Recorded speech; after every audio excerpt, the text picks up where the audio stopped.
You mouth breathers are trying to tell me that that's a better connection and the right way to do it versus that. I mean, what do you do about that giant hole where all the corrosion goes and water and everything? So we've got it set up here to see how strong this connection is versus how strong that connection is.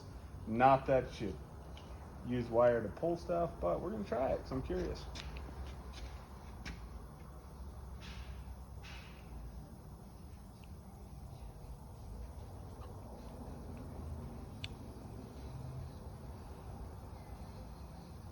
I'm stretching like a bugger. Oh.